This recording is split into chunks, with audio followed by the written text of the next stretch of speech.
Donc bienvenue à la 15e saison du Lava Jug. Et ouais, Java 25 est sorti. Ouais. Mais on parlera pas de Java 25. On parlera de Linux et du patchage du kernel avec nos petits amis Florian et Louis qui ont pris le tram. Tout à fait. Pour faire B-Wise Turing. Donc Florian il a fait ça il y a un an à peu près. Et Louis ce matin. Donc, ce qui permet d'être ici pour nous parler du kernel. Voilà, donc on remercie Zenica pour nous permettre d'avoir accès à la version bêta du PIC.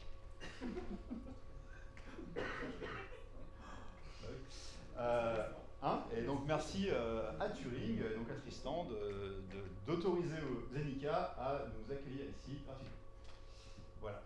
On charge des sponsors aussi, parce que c'est un peu la crise. Donc on consomme l'argent jusqu'à qu'il n'y en ait plus, puis le jour où il n'y en aura plus, on arrêtera.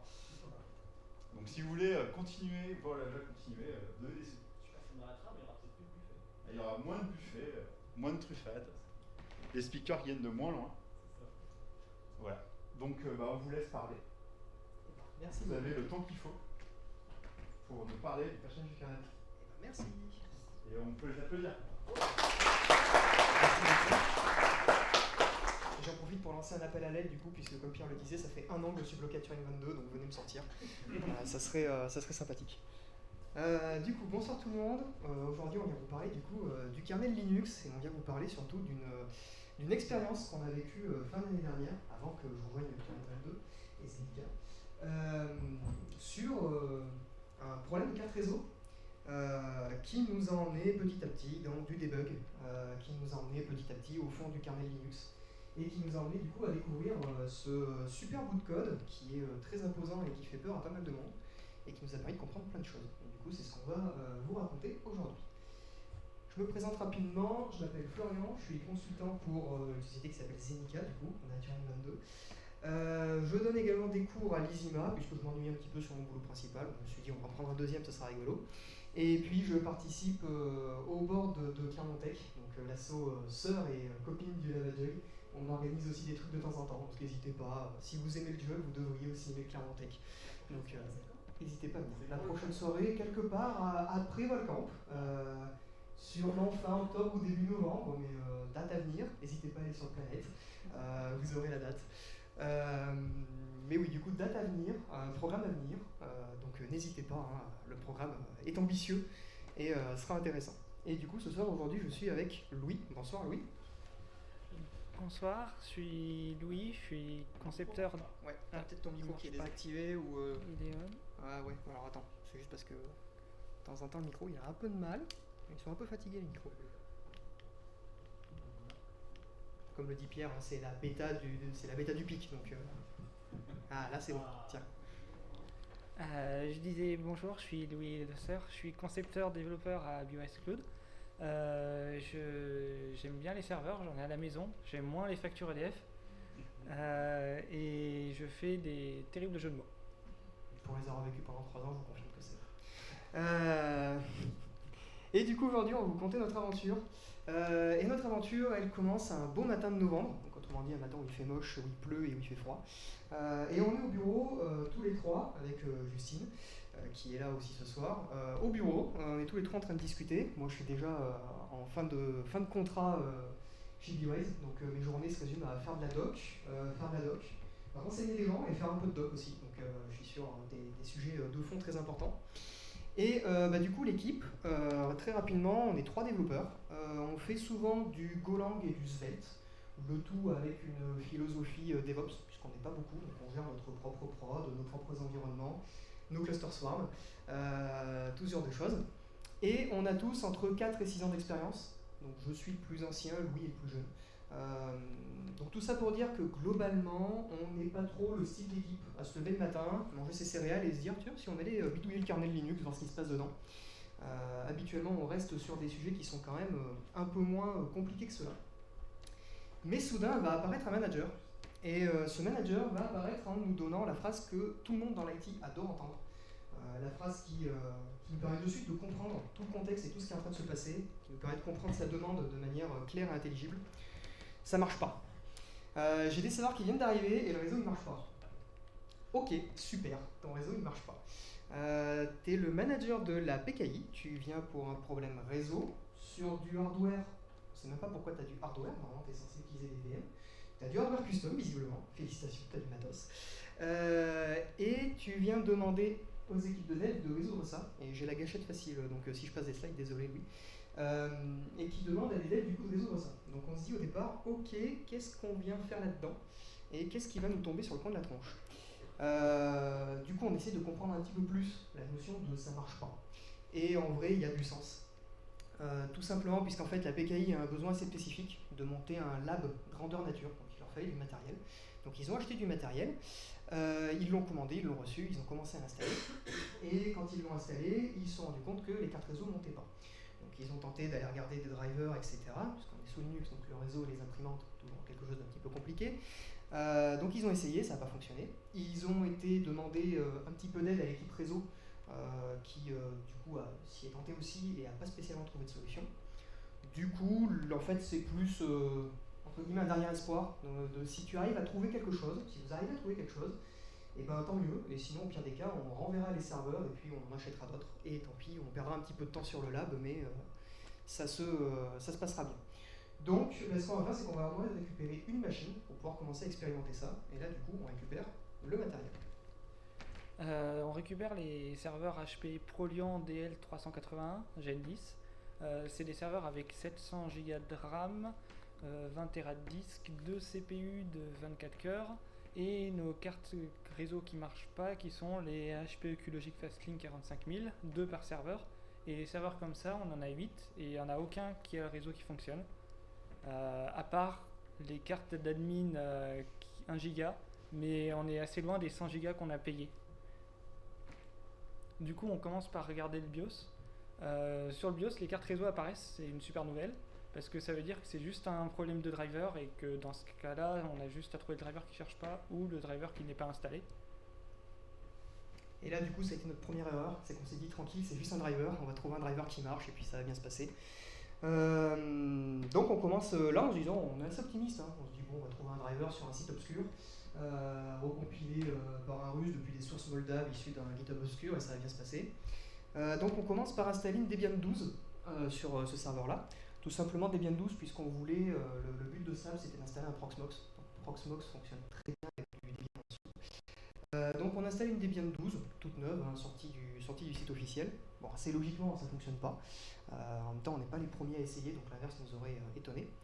Par contre, première chose intéressante, c'est que quand on va commencer à débugger, on va commencer à avoir les cartes réseau dans LSPCI. Donc LSPCI, c'est une petite commande qui permet juste de voir tout le matériel qui est connecté sur votre ordinateur ou en l'occurrence votre serveur.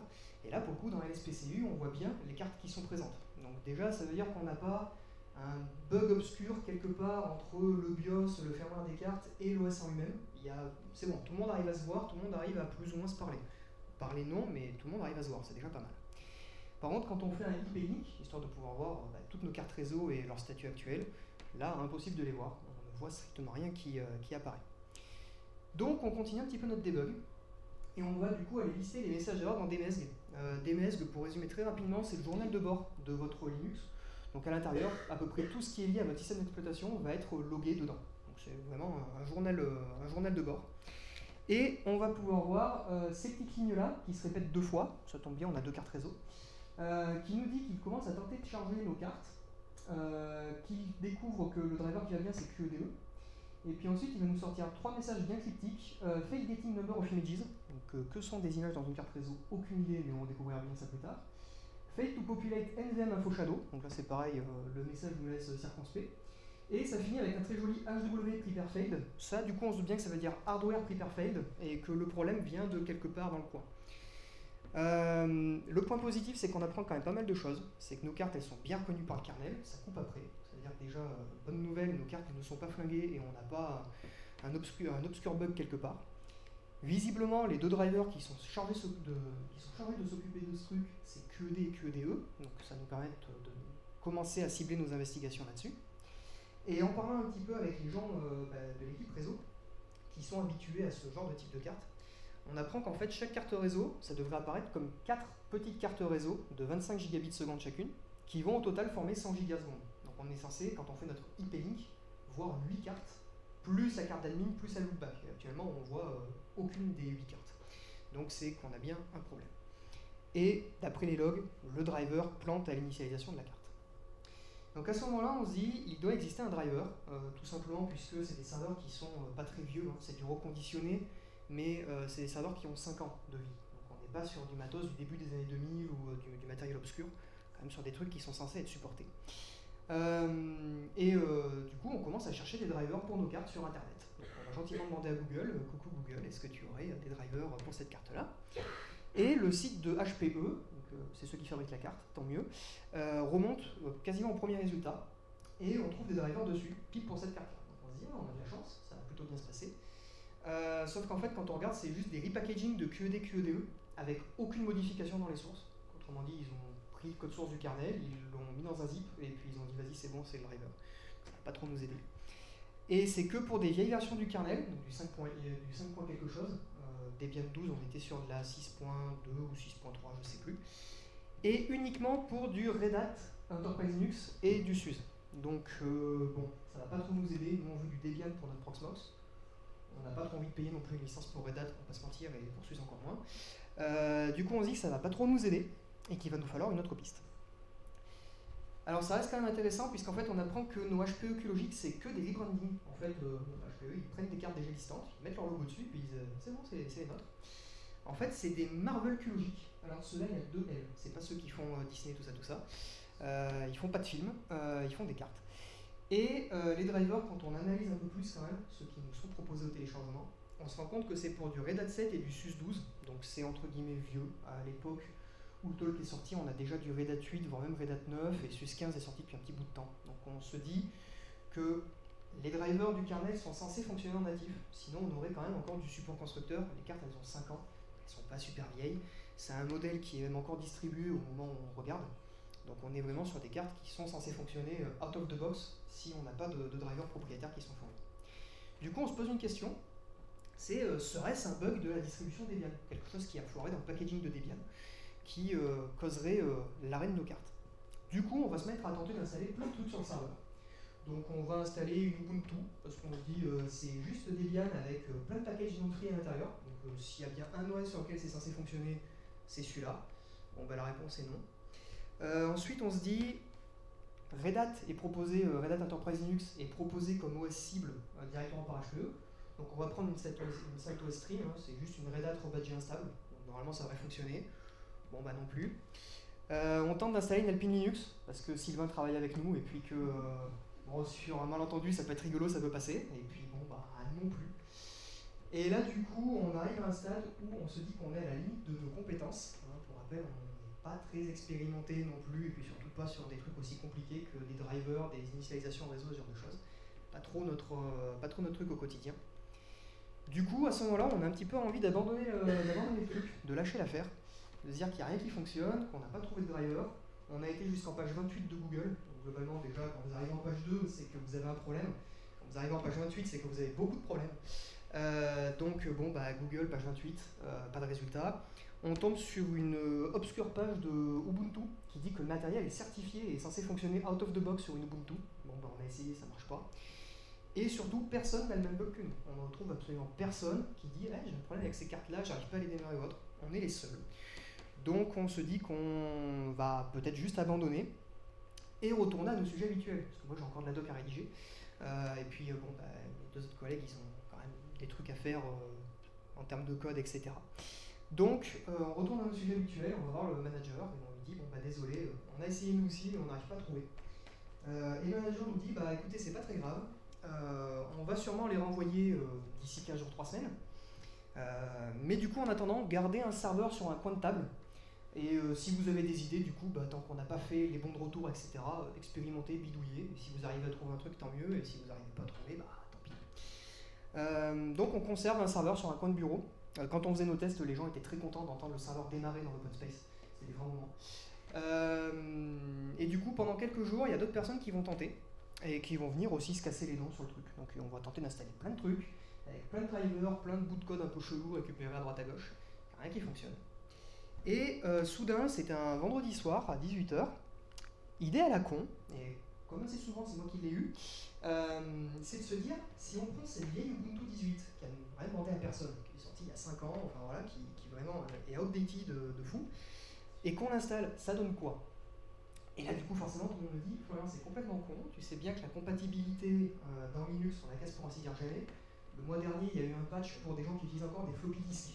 Donc, globalement, quand on a encore les disquettes 3 pouces qui sont supportées sous Linux, on se dit que des cartes réseau qui ont 5 ans, normalement, c'est quand même censé être supporté. Donc voilà, on se dit, bon, bah, il n'y a aucune raison, mais dans le doute, pourquoi pas, allez, essayons. Et en fait, ça fonctionne avec une Ubuntu 18. Avec une Ubuntu 18, ça marche tout droit. Les quatre interfaces exposées par chacune des cartes réseau sont visibles et on peut les monter et le réseau passe. Du coup, bah, là, on hésite entre être content et pleurer parce que ça marche, c'est cool, mais sur un OS qui date de 2018, et je suis pas très convaincu que l'équipe qualité soit motivée à mettre en production une Ubuntu 18. Du coup, on s'est dit, quitte à faire n'importe quoi, autant continuer. Donc, on récupère le kernel de l'Ubuntu 18, et c'est un 4.15, et on démarre la Debian 12 avec. La Debian 12 démarre bien dessus, et donc du coup ça nous permet d'éliminer la possibilité que ce soit un problème de firmware ou un problème de fichier qui serait dans l'Ubuntu 18 et qu'il n'y a pas dans la Debian 12, si le kernel de l'Ubuntu 18 démarre avec. Et donc du coup on recompile le kernel de la 4.15 depuis le code source de kernel.org, et là on démarre sur un kernel vanilla la Debian 12, et ça marche aussi. Du coup, ça veut dire que c'est pas un problème qui aurait été fixé dans le kernel de Ubuntu 18, c'est un problème qui vient du kernel upstream. Et donc là, ça veut dire qu'il y a un bug dans le kernel upstream 4.15. Et la question est où est-ce qu'il est. L'Ubuntu 18 4.15 ça marche, la Debian 12 6.1 ça marche pas. C'est-à-dire qu'on a 40 commits à fouiller pour trouver où est-ce que le bug se trouve, et on se dit que ça va être rigolo de trouver ça. D'ailleurs, désolé pour la pauvre Debian 12 qui s'est pris un kernel qui datait d'il y a 6 ans dans la tronche, elle avait rien demandé à personne, mais tant pis, on l'a fait. Et du coup, avant de continuer un petit peu plus notre investigation, juste ouvrir une parenthèse sur c'est quoi le kernel. Je me permets, vu qu'on n'a pas de limite de temps, on est au jug, donc on fait des add-ons. Du coup, globalement, avant qu'on commence à parler en détail du debug, de ce qu'on a fait, c'est quoi le kernel? Globalement, le kernel, c'est un gros morceau de code qui va gérer les fondements du système. Donc, par fondement du système, on va parler d'allocation mémoire, on va parler d'aiguillage des instructions processeurs, de la gestion du réseau, etc. C'est du très bas niveau, c'est du C, c'est un projet énorme. En réalité, parler d'un seul projet, c'est quand même un petit peu un abus de langage, c'est plus des centaines de sous-projets qui communiquent tous ensemble pour réussir à former un truc qui tient la route. Et du coup, en réalité, quand on parle de distribution Linux, on parle d'un système d'exploitation qui utilise ce kernel. Donc on va en parler un petit peu après, mais globalement, notre Debian, c'est pas juste une Linux, c'est plein de trucs autour. Le kernel, ça a été créé par Linus Torvalds, qui est connu pour ses très nombreuses sorties sur les drivers d'NVIDIA, sur tout ce genre de choses. Et il a créé en 91. À la base, c'est parce qu'il avait un problème d'imprimante sur son PC. Et il a été voir effectivement les gens de chez IBM qui faisaient Unix en disant: j'ai un problème, vous ne vouliez pas me filer le code source pour que je puisse tenter de le débugger. Ce à quoi IBM a dit: va mourir, il est hors de question qu'on fasse ça. Et il a dit: ok, c'est pas un problème, du coup je vais m'en recoder un dans mon coin. Il l'a open sourcé du coup en 92, parce que tous les gens à qui il a présenté ça ont dit: mais c'est absolument génial ce que tu as fait, il faut que tu l'ouvres au monde entier. Et surtout, en fait, c'était le chaînon manquant à la communauté open source pour faire un OS complet. Il y avait un projet, il existe toujours d'ailleurs, qui s'appelle Herd, qui tentait de refaire un kernel from scratch, totalement open source, totalement communautaire. Mais ils n'y arrivaient pas, à faire un truc qui fonctionnait correctement. Et là, du coup, Linus arrive avec juste ce truc-là, qui est dispo, qui fonctionne, qu'on peut réutiliser partout. Et à partir de là, ça nous permet de commencer à créer des véritables OS 100% open source. Là, notamment Debian qui a été un des premiers, mais il y en a eu et il y en a plein d'autres. Mais la chose qui est importante à avoir en tête, c'est que le kernel, c'est pas un OS à lui tout seul. Pour utiliser le kernel, il faut un ensemble de logiciels utilitaires de base. Donc ls, cat, tail, more, grep, etc., etc. Et ces trucs-là, en fait, il en existe plusieurs. Donc il existe les GNU Core Utils, ceux-là vous les retrouvez dans plein de distros, Debian, Red Hat, Enterprise Linux, SUSE, etc. Vous avez ceux de BSD, pour FreeBSD. Vous avez ceux de BusyBox pour Alpine, OpenWRT, et je crois que c'est les principaux pour le coup. Et si on package le kernel plus ses logiciels utilitaires, ça fait à peu près vaguement un truc utilisable. En tout cas par un être humain normalement constitué. Mais c'est malgré tout pas très pratique, parce qu'il vous manque 2-3 trucs, à tout hasard une bibliothèque système comme glibc ou Muzzle, un gestionnaire de paquets, un gestionnaire de daemon pour pouvoir avoir des process qui tournent en arrière-plan, pouvoir les redémarrer, etc. Ça peut être pratique. Un gestionnaire de fenêtres, si vous aimez bien faire autre chose que de la CLI, ce genre de choses. Donc, pour éviter que tout le monde passe 4 jours à réinstaller ça à la main à chaque fois que vous voulez installer un PC sous Linux, un serveur sous Linux, on a des gens qui font des distributions qui en fait vont packager tout ça. Donc là, il en existe des centaines, Debian, Ubuntu, Alpine, Red Hat Enterprise Linux, CentOS, Fedora. Donc en réalité, quand on utilise une Debian, ce qui se passe, c'est qu'on utilise la distribution Debian qui embarque les utilitaires GNU avec la bibliothèque standard glibc et avec le kernel Linux. Donc on n'est pas censé dire normalement Debian, on est censé dire Debian GNU Linux. Et même on devrait rajouter glibc dedans, mais sinon ça fait vraiment trop long. Et d'ailleurs, il existe une variante Debian GNU Erd. Alors Erd n'est pas mort, il y a toujours des gens qui l'utilisent, c'est plus devenu un projet universitaire qu'autre chose maintenant. Mais malgré tout, Erd continue à vivre et à être développé. Et du coup, Debian, depuis toujours en fait, propose une variante Debian GNU Erd. Donc vous pouvez télécharger une Debian GNU Erd, et là du coup vous ne serez pas sur une Linux, vous serez sur une Erd. Les gens font rarement ça, mais ça existe et c'est directement packagé, donc c'est plutôt cool si vous avez envie de vous amuser à regarder un peu ça. Et du coup, je referme la parenthèse et je laisse Louis reprendre un petit peu. Du coup, on a deux questions qui se posent. Quelle est la partie du kernel qui casse et à quel moment le problème est arrivé. La question de quelle est la partie du kernel qui casse, on l'a dans les logs du kernel, dans des mezg, on trouve des messages d'erreur qui viennent du driver de fichier qui s'appelle QED, et c'est le driver QED qui n'arrive pas à charger d'après les logs. Donc de toute évidence, c'est QED et QEDE qui doivent être qui sont responsables du problème. La question de qu'est-ce que c'est QED et QEDE, c'est les drivers qui sont dans le kernel qui s'occupent de charger et d'exposer les cartes réseau de type QLogic. On a QED qui est le driver de base de toutes les cartes réseau QLogic qui communiquent avec les firmware et la carte réseau en elle-même.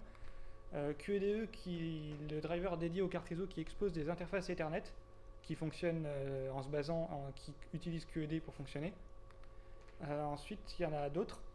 Il y a QEDR qui s'occupe des cartes réseau qui exposent de l'infiniband, QEDI pour les cartes réseau qui font de l'ASCII et QEDF pour les cartes réseau qui font du FCOE. Mais ces trois derniers n'ont rien à voir avec les cartes réseau qu'on a, donc on va pas trop s'y attarder.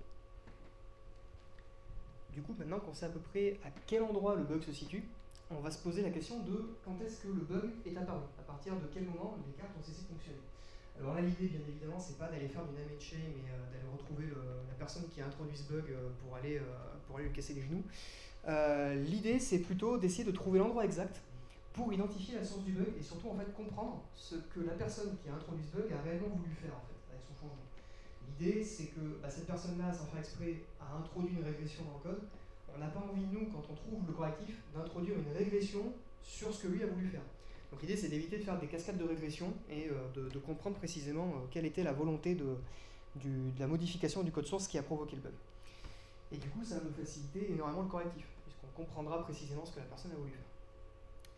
Donc, quand est-ce que ça a planté? On commence à se poser cette question, et quand on regarde, entre la 4.15 et la 6.1, qui est la version à ce moment-là qui est disponible sur Debian 12, il y a 28 versions, on va dire, entre guillemets, principales du kernel qui sont sorties. Alors, je dis principales, entre guillemets, puisqu'ils ne sont pas en scène vert. Donc, c'est un petit peu particulier en manière de gérer les versions. Et du coup, l'idée qu'on se dit, c'est que dans le kernel Linux, il y a des versions LTS qui sont supportées pendant plusieurs années. Et les versions qui ne sont pas LTS, elles sont supportées 6 mois, et puis après, il faut mettre à jour. Ce qu'on se dit, c'est qu'on va tenter de partir de notre 4.15, qui n'est pas une LTS, et de monter de version LTS en version LTS. Donc là, en fait, l'idée, c'est de faire des sauts temporels assez importants dans le temps pour réussir à établir une fenêtre temporelle qui va un petit peu nous aider à ne plus avoir besoin de gérer, de regarder 4 ans de commit, et plutôt de regarder quelque chose d'un peu plus jouable à l'échelle humaine, donc quelques mois, ça serait pas mal. Donc on regarde un petit peu, la première LTS après la 4.15, c'est la 4.19. Du coup, bah, c'est parti, on télécharge les sources du kernel 4.19, on le recompile, on le met sur notre pauvre Debian 12 qui n'a toujours rien demandé à personne, et ça échoue. Donc notre bug est quelque part entre la 4.15 et la 4.19. Point positif, c'est que du coup on n'a pas besoin de chercher bien loin. Point négatif, ça veut dire que ça fait quand même quelques années que le bug est présent et que personne n'a corrigé. Donc on est vraiment sur quelque chose de niche et qui concerne vraiment pas grand monde. On va retenter du coup en 4.17. Alors là en fait à partir de là on va tout simplement partir en dichotomie. Donc se dire entre la 4.15 et la 4.19, le mieux c'est la 4.17. Donc on retente la 4.17. Et 4.17 sur Debian 12, tout pareil, ça échoue à nouveau. Du coup on a le choix, c'est soit entre la 4.16 et la 4.17, soit entre la 4.15 et la 4.16. Donc on retente la 4.16 pour être sûr, et 4.16 ça fonctionne. Donc ça veut dire qu'on est quelque part entre la 4.16 et la 4.17. Et on n'a plus du coup qu'à analyser les commits entre ces deux versions sur QED et QEDE pour comprendre ce qui s'est passé. Le gros avantage c'est qu'on est parti de 4 ans de code à regarder à 3 mois. Donc c'est beaucoup plus jouable. On est à 80 commits à analyser à peu près, donc ça va quand même plutôt bien se passer. En tout cas de manière beaucoup plus simple que si on avait eu 600 commits à aller vérifier. Et en fait on va... Ah ouais, plus de piles. Bon. Je te pique le tien, on va rééchanger le micro du coup au fur et à mesure. Faut penser à... Ah bah tiens aussi. Ah, ok. Faut penser à charger les piles du micro. Du coup, on est quand même assez content. C'est que on a beaucoup moins de choses à aller analyser pour retrouver la source de debug. Et en fait, quand on va commencer à chercher, on va trouver assez vite, puisqu'on a un commit, le 43645CE, qui rajoute une fonction qui est QED MCP NVM info populate. Alors, petit aparté, parce que vous allez le revoir avec lui tout à l'heure, il y a un concours dans le kernel de qui arrivera à faire le nom de fonction le plus long possible tout en restant cohérent. Donc vous allez voir que plus on va aller loin dans le talk, plus les noms de fonctions vont être longs. Donc là, on est déjà sur quelque chose de pas mal, mais ça va être pire après. Et cette méthode, cette fonction, on la retrouve dans les logs, puisqu'on la retrouve juste ici, que DMCP NVM info populate. Donc on se dit que ce commit-là a peut-être quand même quelque chose à voir avec notre bug. Du coup, pour être sûr, on va recompiler le kernel pile avec ce commit-là. Donc on va prendre les sources de ce commit-là, on va compiler notre kernel et on va le démarrer sur notre Debian 12, et ça plante. On reprend le commit parent, donc le commit qui est juste avant notre commit 43655CE, et là ça fonctionne. Donc on a trouvé le commit précis qui introduit le bug, et à partir de maintenant on va pouvoir se concentrer vraiment sur le commit qui a posé problème, et on va pouvoir du coup commencer à troubleshooter. Du coup, on commence à fouiller dans le code source, on trouve assez vite la fonction qui pose problème, qui est d'après les logs, QED MCP NVM info populate, et dans cette fonction, on trouve le bout de code d'où vient l'erreur qu'on a, le fail getting number of images, qui est l'erreur qu'on rencontre. D'où cette erreur vient, c'est la gestion d'erreur suite à l'appel de QED MCP BIST NVM get num images. Cette fonction, on l'appelle, on récupère le nombre d'images et un code de retour, et on regarde si le code de retour c'est EOPTOTSUB, c'est une opération non supportée, si c'est le cas on abandonne sans échouer, ce qui est normal.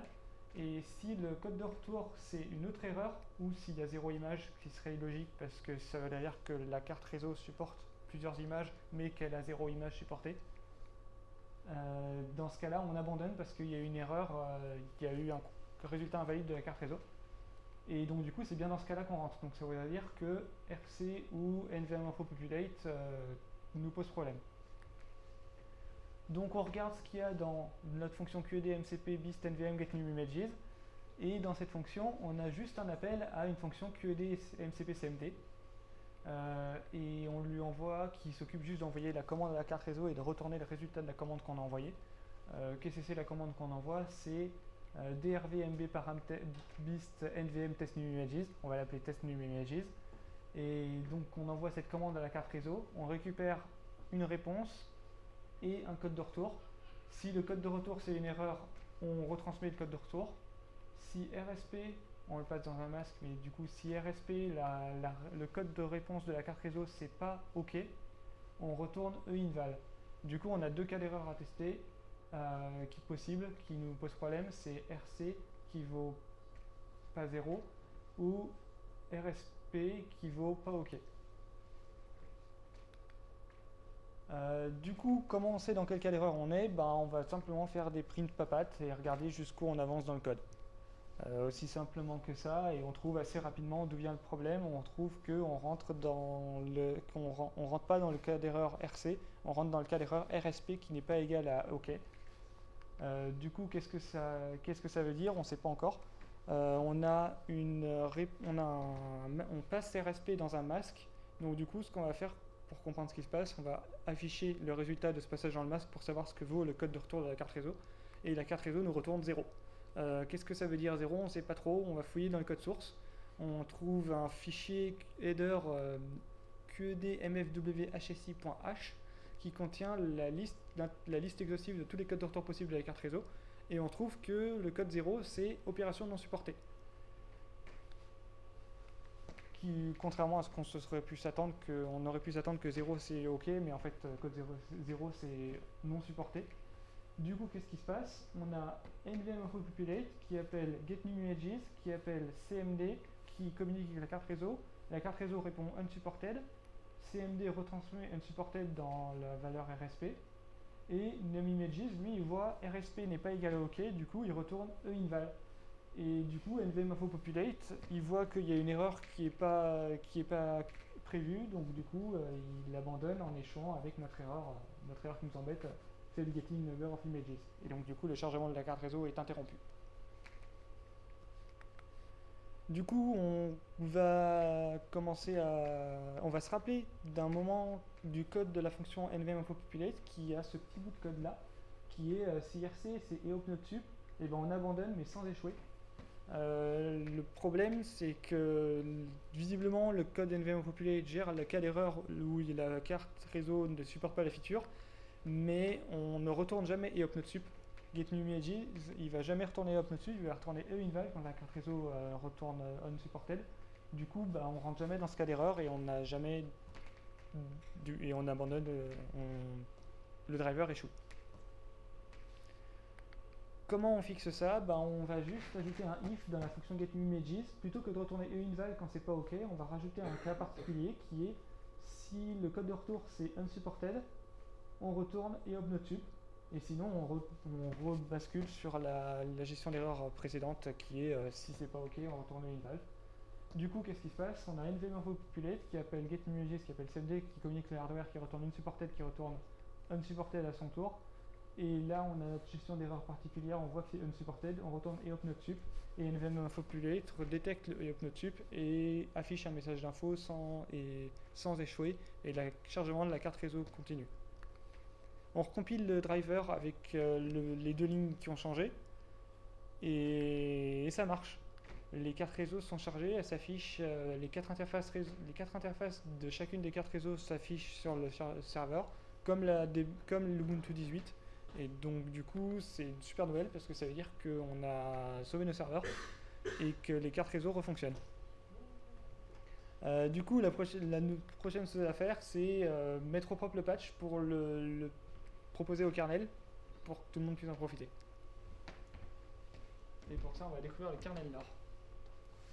Merci. Et du coup, à ce moment-là, on va découvrir le kernel lore.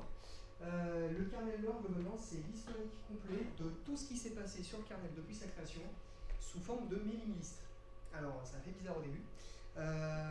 Mais en fait, comme je vous le disais tout à l'heure, le kernel, c'est un projet qui est absolument énorme, avec des dizaines de milliers de contributeurs, des centaines de milliers de contributeurs même, qu'ils soient occasionnels ou récurrents. Et du coup, c'est un peu trop gros pour être géré comme un projet Git standard, avec des merge requests, des pull requests, ce genre de choses. Donc les changes sont gérés par mail. Il y a deux raisons spécifiques à ça.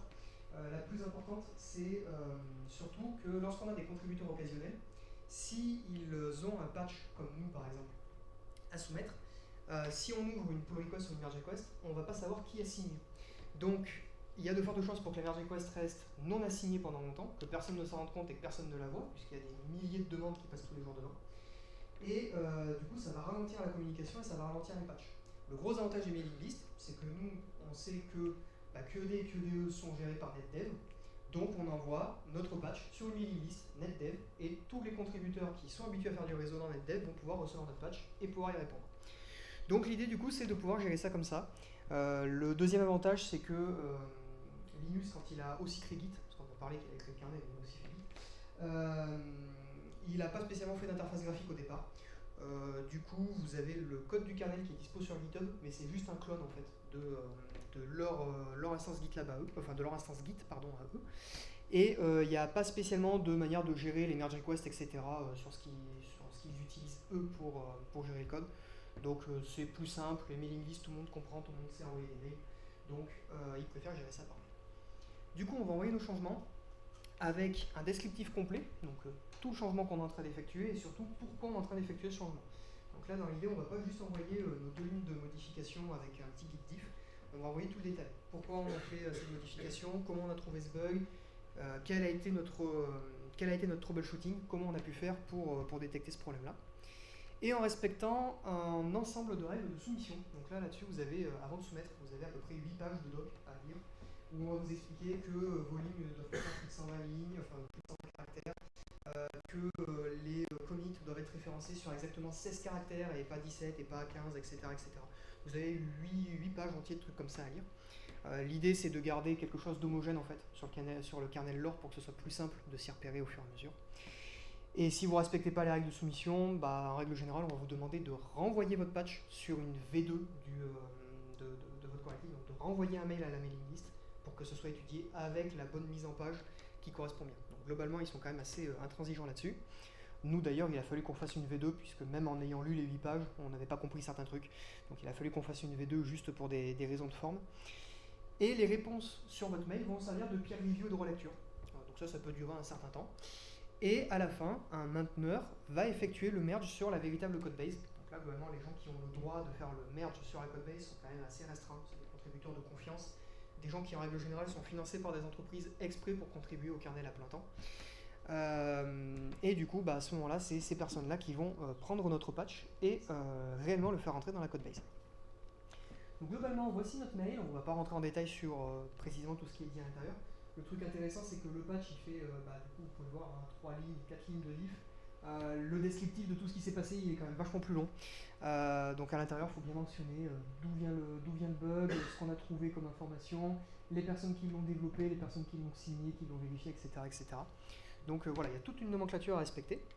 Et au bout de quelques semaines et de quelques échanges, avec notamment Paolo Abeni qui travaille chez Red Hat et qui avait pris le ticket, qui avait pris le sujet, au bout de quelques semaines d'échanges, notre soumission est approuvée et on arrive dans le code du kernel en 6.13, sur la prochaine version du kernel à sortir à ce moment-là. Et comme c'est un bug fixe, notre modification va être backportée dans tous les kernels jusqu'à la 5.4, en tout cas tous ceux qui étaient encore supportés. Donc ça veut dire que les gens qui installent la dernière version du kernel LTS 5.4 ont notre correctif, alors que pourtant c'est un kernel qui est sorti il y a quelques années maintenant. Et là, du coup, on est tous contents, parce que c'est dire, on a nos cartes qui fonctionnent, on n'a plus besoin de livrer un fixe un peu dégueulasse avec un kernel recompilé en interne chez Gnoise pour que nos serveurs fonctionnent. Là, à partir de maintenant, on peut installer notre OS from scratch, et c'est bon, ça va correctement démarrer, on aura le fixe déjà intégré. La partie de debug se terminait là, normalement, mais comme on est au Jug et que l'an dernier, on a fait beaucoup d'IA, je me suis dit qu'il fallait pas non plus faire un sevrage trop brutal d'un coup, parce que ça pouvait déstabiliser les gens. Donc, je me suis amusé à rajouter une petite partie de « et si on avait demandé à l'IA de nous aider dans ce debug, qu'est-ce qu'elle aurait pu faire pour nous filer un coup de main ?» Donc, j'ai fait ça lors d'un aller-retour en train en allant à Lyon. C'était il y a 2 semaines, même pas, parce que c'était le 15. Donc avec ChatGPT 5, j'ai pas pris un modèle obscur ou autre, j'ai pris la référence, le truc que tout le monde utilise. Et du coup, j'ai demandé à mon ChatGPT, j'ai une erreur, fail getting number of images, sur une carte HPE QLogic 45000 avec une Debian 12 kernel 6.1, aide-moi à diagnostiquer la cause de l'erreur. Et il va me proposer plein d'options de diagnostic, notamment, à commencer par me dire, vérifie que le driver est changé pour cette carte, qu'on le voit dans LSPCI, regarde s'il y a des erreurs, etc. Et en fait, là pour le coup, il se comporte vraiment bien, puisque c'est quasiment ce qu'on a fait. On n'avait pas mis de grep, etc. pour filtrer, on y a été un peu plus bourrin, on avait récupéré tous les logs d'un coup. Mais globalement, là, c'est OK. Tout ce qui nous retourne comme commande à exécuter, ça se passe bien, c'est tout bon. Il est pile dans ce qu'il faut, et en effet, il a raison, ça peut vraiment nous aider.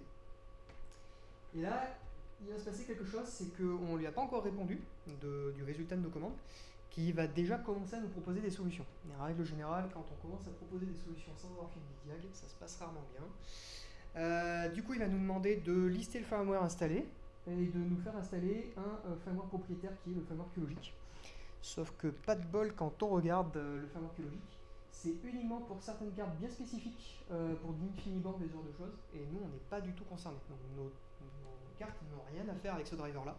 On aurait pu l'installer, ça n'aurait strictement rien changé. Donc ça c'est le premier truc, bon un peu dommage, on aurait perdu au pire des cas 30 secondes, et puis en réalité Google nous suggérait aussi, donc c'est pas trop étonnant qu'il ait commencé à halluciner ça. Il nous propose aussi d'explorer les propriétés de la carte, donc avec du sysfs utile, et puis ensuite d'aller regarder un petit peu avec systool ce qui se passe à l'intérieur. Le problème c'est que pour ça il faudrait déjà que le driver arrive à communiquer avec la carte, et c'est pas le cas actuellement, donc ces commandes là ne fonctionneront pas puisqu'on n'a rien à troubleshooter vu que la carte ne monte pas. Donc là-dessus il est totalement dans le faux, ça n'aurait pas fonctionné, on n'aurait pas pu réussir à en faire quoi que ce soit. Il nous propose quand même une solution qui est au final une solution assez juste, c'est de dire tu es sur un truc un peu vieux, donc tente juste de te mettre à jour en fait, et regarde si ça fonctionne. Alors maintenant que le bug a été corrigé dans le kernel, forcément ça aurait fonctionné. Nous à l'époque, si on avait tenté de mettre à jour le kernel, ça n'aurait pas eu un gros effet, mais malgré tout sur le principe, il n'a pas tort de nous suggérer déjà de tenter de mettre à jour avant d'aller mettre les mains dans le cambouis. Bon, je tente un petit peu de le reguider vers du fix assist, donc tenter de l'aider, demander de m'aider à naviguer dans le code. Donc je lui dis le driver chargé c'est QED, QEDE, et du coup donne-moi de quelle partie du code vient l'erreur qu'on a à la base de fail getting number of images. Et là il me répond bonne précision, alors je vous ai épargné tout le côté t'es trop fort, machin, voilà, parce que c'est ChatGPT donc il est tout le temps euphorique quand il vous parle. Et il me dit bonne précision, si le driver chargé est QED, QEDE, on est bien sur la famille driver de. Voilà, bon, ça à peu près tout ce qu'on savait déjà de base, mais on ne pas. Et il va nous dire l'erreur du fail getting number of images vient du QED main.c, précisément blablabla. Et il me dit le fichier en question, il est localisé dans drivers net ethernet QLogic QED. Et ça, il a tout juste.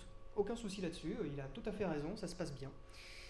Et malheureusement, comme tout à l'heure, ça va se compliquer assez vite, puisqu'il va me dire que ce que je cherche, c'est dans un fichier QEDMCP.c. Ce fichier n'existe pas. Que la fonction qu'il faut que je cherche, c'est quelque chose qui ressemble à QEDMCP NVM inforec. Ça n'existe pas. Qui renvoie une commande drv msg code nvm image getCNT qui n'existe pas non plus. Et que si la requête échoue, le driver log ici, dpr fail getting number of images, donc là il vient de m'expliquer qu'on va mettre une ligne de code, c'est pratique, moi j'aurais voulu qu'il me dise à quelle ligne le truc se situait plutôt que de me dire l'erreur, la ligne de code qui renvoie l'erreur. Donc bon, c'est un peu dommage. On peut quand même noter qu'il a presque tout juste, sauf pour le fichier, le nom de la fonction et le code d'erreur, donc c'est pas si mal que ça. Et après du coup je me suis dit bon, sur le fix assist, il peut quand même aider un petit peu, parce qu'en réalité objectivement il aurait quand même pu m'aiguiller un petit peu dans le code avec ce qu'il avait pu me donner, même s'il n'avait pas juste sur absolument tout. Et du coup, pour le plaisir, je lui demande, est-ce qu'il existe un patch pour ce problème spécifique? Autrement dit, tente de nous retrouver dans le kernel lore. Est-ce que tu saurais me trouver le patch qui correspond à ça? Et la réponse est oui, il me le retrouve bien. Il y a un patch qui s'appelle netQED, allow all cards not able to return, et ensuite c'est tronqué par le titre sur le mail. Bon, là, il n'a pas réussi à le ressortir en entier, mais c'est pas grave. Qui modifie le comportement introduit par, et on retrouve notre vieux pote, le 43645CE. Et toute l'explication du bug en elle-même est tout à fait juste. C'est exactement ça, tout se passe bien. Là, il a parfaitement raison. Donc, pour le coup, c'est plutôt cool. Et après, je lui demande l'erreur que tout le monde fait, c'est de me donner des auteurs du patch. Et ça, bon, c'est quelque chose sur lequel l'IA a toujours un petit peu de mal, les noms, les prénoms, etc. Et du coup, il va me sortir cette liste-là. Donc, il va me trouver Louis. Il va également me proposer Jacob Kicinski, qui est une personne qui contribue énormément au kernel Linux, notamment sur la partie network, mais qui n'a rien à voir avec ce patch-là et qui n'a même pas répondu sur un mail ou autre. Et David S. Miller, qui est aussi un contributeur récurrent sur le kernel, mais qui n'a rien du tout à voir non plus avec le patch. Et puis surtout, il va m'oublier. Et ça, c'est absolument inacceptable. Moi, je vis que pour la gloire et la célébrité, d'où ma présence ce soir d'ailleurs, sinon je ne suis pas venu. Ça, il a truffade après quand même. Mais globalement, déjà, il m'a oublié. Il a aussi oublié Paolo Abeni, celui qui nous a validé le commit, etc. Il n'y est pas arrivé non plus. Et on a Jacob et David qui sont mentionnés pour pas ce patch-là, donc c'est un petit peu dommage. Et puis surtout, je vais profiter de ce talk pour dire que Louis, je suis absolument ravi de voir que tu as un nouveau job chez HPE, du coup maintenant. Donc félicitations, j'aurais préféré l'apprendre autrement par l'IA, mais voilà, félicitations, je pense que c'est mérité. Donc voilà, mes félicitations. Tu me diras quand tu pars de Clermont, par contre, qu'on se fasse une dernière soirée ensemble quand même. Mais voilà, donc il nous a également halluciné Louis chez HPE. La fois d'après, il a également modifié le nom de famille, mais du coup j'ai laissé le nom originel quand même. Mais voilà, il fait tout le temps des trucs un petit peu rigolos, et sur les noms, les prénoms, les mails, etc., c'est tout le temps des grands noms. Pour conclure un petit peu tout ça, et pas que la partie ChatGPT, on a eu de la chance dans notre debug. Tout simplement puisque lorsqu'on a regardé un petit peu, une fois qu'on a eu corrigé le bug, le détail de notre Ubuntu 18, en fait on s'est rendu compte qu'à 15 jours près, ils auraient relivré une version avec un kernel plus récent qui aurait eu le même bug que ce que nous on avait sur notre Ubuntu 24 et sur notre Debian 12. Et pour pas vous mentir, si c'était arrivé, on ne serait pas amusé à redescendre sur une Ubuntu 16 ou une Debian 8, on aurait juste définitivement abandonné. Donc on a eu de la chance, ça s'est joué à 15 jours, 3 semaines. Donc c'est quand même un joli hasard, tant mieux pour nous, sinon il n'y aurait pas eu le talk, ça aurait été dommage. Mais on a eu de la chance. Linux, c'est super cool, et le fait que ce soit open source encore plus, tout simplement puisque si le code avait été fermé propriétaire, il y a de fortes chances pour que, si on avait ouvert un ticket, pour les personnes qui gèrent ce truc-là, ils se seraient dit c'est pour une petite entreprise au fond de l'Auvergne, c'est les seuls dans le monde à avoir ce bug-là, ça a l'air d'être un bug bien retors et bien chiant à les débugger, donc on va peut-être pas perdre du temps pour ça, et on serait sûrement encore quelque part sur un système de ticketing, en priorité 6, le truc où vraiment vous ne le faites que quand vous avez du temps, et voilà, et on n'aurait toujours pas des serveurs qui fonctionnent. Là, on a pu comprendre le bug, on a pu le troubleshooter, on a pu le corriger chez nous, et on a pu le proposer à la communauté entière. Donc ce système-là est quand même vraiment incroyable. Vive l'open source pour tout ce genre de choses. Aucun système n'est infaillible, même le meilleur de tous. Le kernel Linux, ça fait partie des morceaux de code qui sont les plus surveillés, les plus audités. Les peer reviews sont quand même assez énervés en règle générale. Il y a beaucoup de personnes qui scrutent tous les changements qui s'y passent, notamment pour éviter des failles de sécurité, des énormes régressions, des choses qui provoqueraient des corruptions de système web, puisque c'est quand même un bout de code qui est utilisé dans des milliards de devices. Et pourtant, on a quand même réussi à y trouver un bug qui date d'il y a plus de 6 ans, que personne n'avait détecté avant nous, que personne n'avait corrigé. Donc il ne faut pas oublier la loi de Murphy, c'est que si un système est capable d'échouer, il échouera à un moment, et même le système le plus surveillé, le plus audité du monde, en tout cas un des plus surveillés et des plus audités du monde, peut également être victime de ce genre de choses. Pour une fois, c'était pas la faute du réseau, ça c'est souvent quelque chose qu'on disait chez DWise, limite en blague, hein. Mais dès qu'on avait un problème, techniquement c'était la faute du réseau. La machine à café qui démarre pas, le badge qui passe plus, bref, tout le temps la faute du réseau. Donc là, c'était pas la faute du réseau, c'était vraiment un bon bug logiciel, comme on les aime, caché bien profond dans les entrailles du système, donc c'était assez cool à aller troubleshooter, à aller investiguer. Si 3 gobelins y sont arrivés, vous pouvez aussi, globalement, comme je vous le disais au début, on n'est pas non plus des profils incroyablement experts, on se débrouille pas trop mal, hein, on n'est pas non plus des gens avec 35 ans d'expérience à faire du C matin, midi et soir. Pourtant, on a quand même pu faire avancer les choses à notre échelle. Donc n'hésitez pas à contribuer à l'open source. En règle générale, c'est une communauté qui est très accueillante, qui est très bienveillante envers les nouveaux arrivants. Et c'est grâce à des contributions comme les nôtres que des projets aussi gros que le kernel peuvent exister et perdurer à travers le temps. Donc n'hésitez pas à aller faire des contributions. Nous, au final, notre patch qu'on vous présente ce soir, il est minuscule, hein, il fait 3 lignes. On n'a pas révolutionné la Terre, on a rajouté un if qui permet de gérer correctement un cas d'erreur. Et pour autant, en fait, si vous regardez les gens qui contribuent dans le kernel, il y a plein de contributions qui ressemblent à ça. Tout simplement parce que c'est des contributions qui sont aussi importantes que le reste. Donc n'hésitez pas à y participer. C'est valable pour le kernel, mais pour tout le reste, hein, tous les projets open source. Donc n'hésitez pas à y participer. En plus de ça, on a l'Octoberfest qui va commencer dans une petite semaine, donc ça sera pile le moment pour vous y mettre. Donc n'hésitez pas. Merci aussi à Christophe, mon ancien directeur, pour avoir rendu tout ça possible, parce que laisser 3 personnes aller cramer 15 jours de travail pour aller trouver un obscur bug au fond d'un kernel, sans avoir de garantie que ça fonctionne, fallait quand même essayer, fallait quand même avoir la confiance. Donc merci Christophe, parce que ça a été toujours des sujets très rigolos à gérer, et il n'y a pas eu que celui-là, il y en a eu d'autres. Donc voilà, merci pour la confiance et pour tout ce qu'on a pu faire.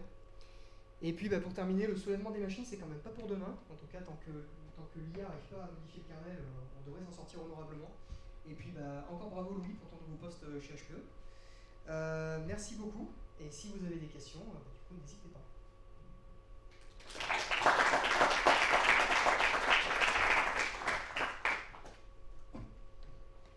Ouais. Est-ce que vous avez essayé ou vous avez l'intention d'essayer d'utiliser l'IA, mais cette fois pas ChatGPT, directement dans un IDE pour voir si avec le code elle se débrouille à trouver la correction dessus? Prévu non, mais après on peut s'y amuser quand même pour le fun. Mais en tout cas, non, on l'a pas essayé. En réalité, l'an dernier, on va pas se mentir, c'était même pas quelque chose qu'on avait envisagé faire. Là, je l'ai surtout fait parce qu'on en a parlé avec des collègues, du coup, juste avant de faire la présentation. Ils m'ont dit que ça pourrait être rigolo de voir comment l'IA se comporte.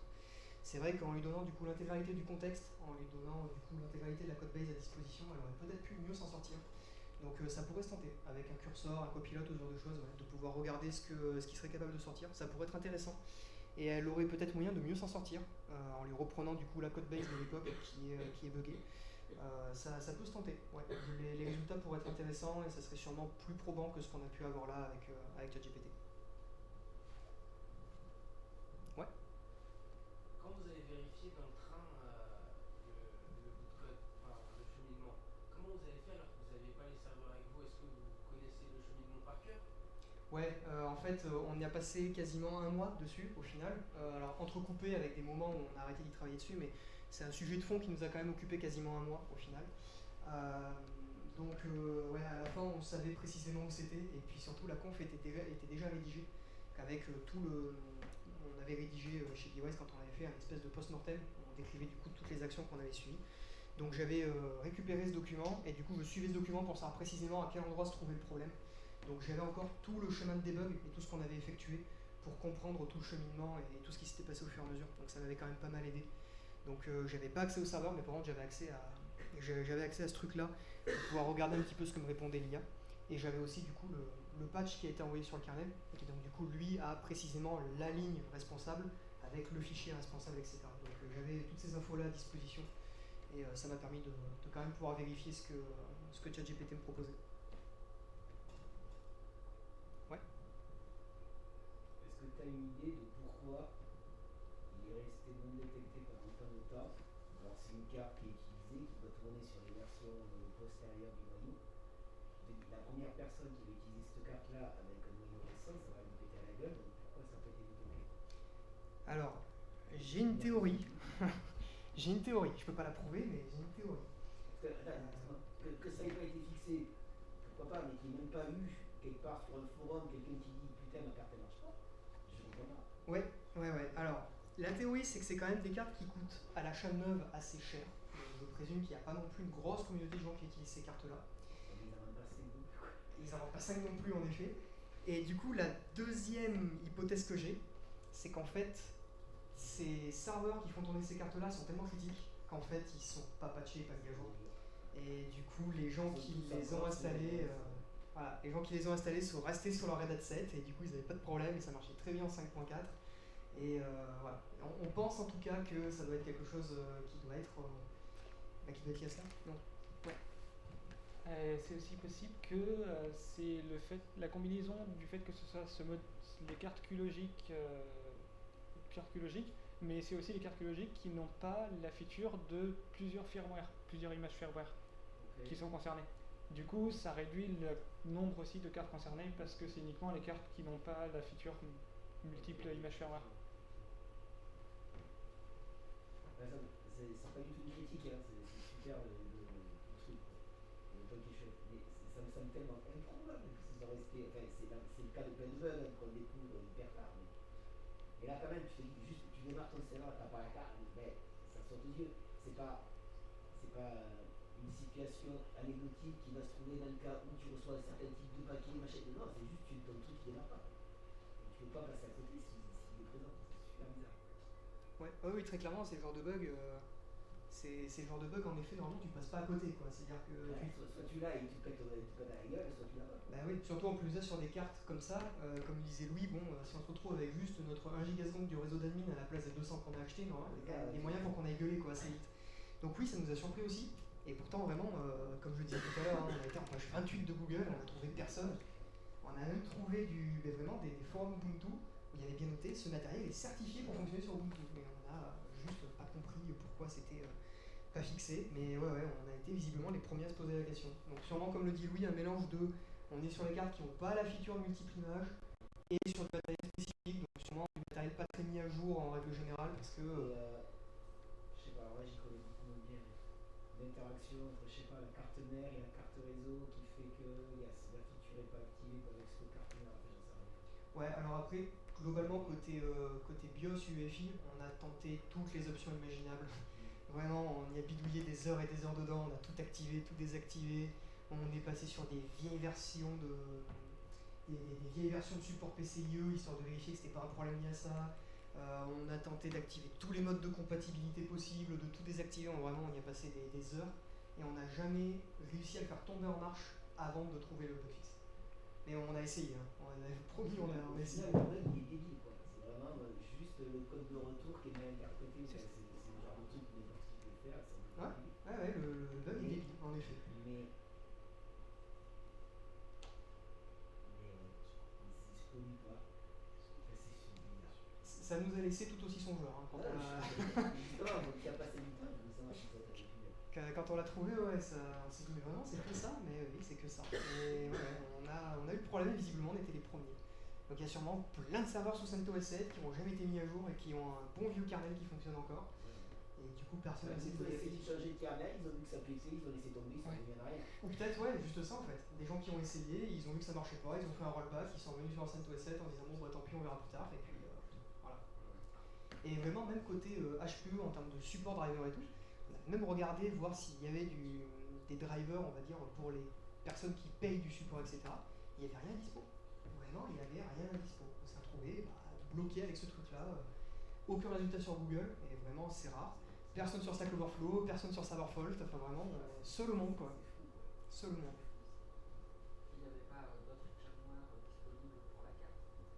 Non, les seuls qui étaient proposés vraiment c'était les repackaging de QED, QEDE et qui du coup étaient embarqués avec le bug en fait, donc fonctionnait pas.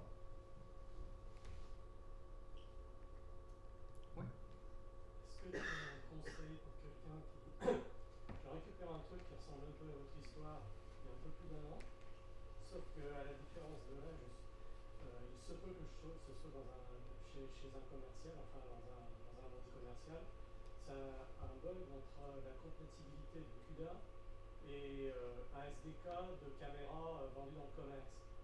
Alors j'ai remonté le bug au fabricant des caméras, mais ils me rappellent qu'ils nous disent que ouais, de toute façon on ne soutient plus le SDK et donc on passe sous l'ISAPI, donc allez vous faire foutre. Donc du coup je suis coincé en Ubuntu 22.04 parce que la version CUDA que je veux n'existe pas en 24. Est-ce que tu as un conseil à me donner?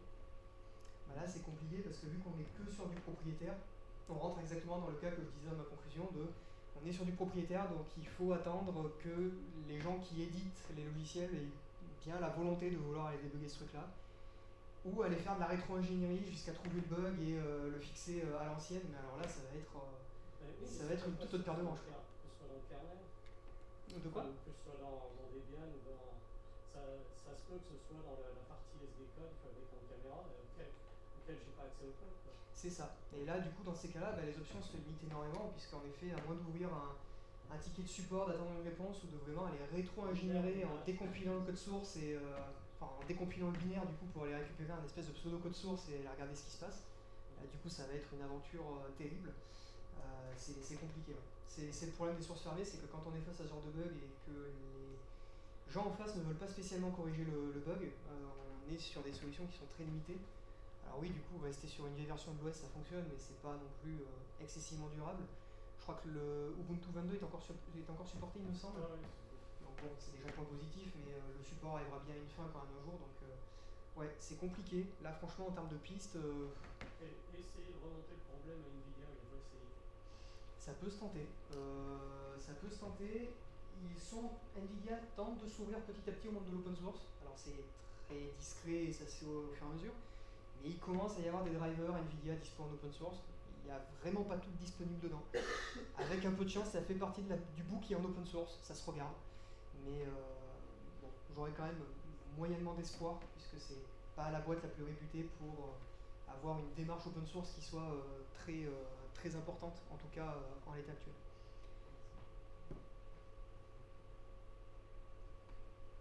Est-ce qu'il y a d'autres questions?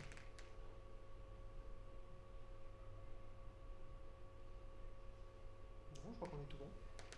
Et ben, merci beaucoup. Et puis du coup, restez avec nous après pour le buffet.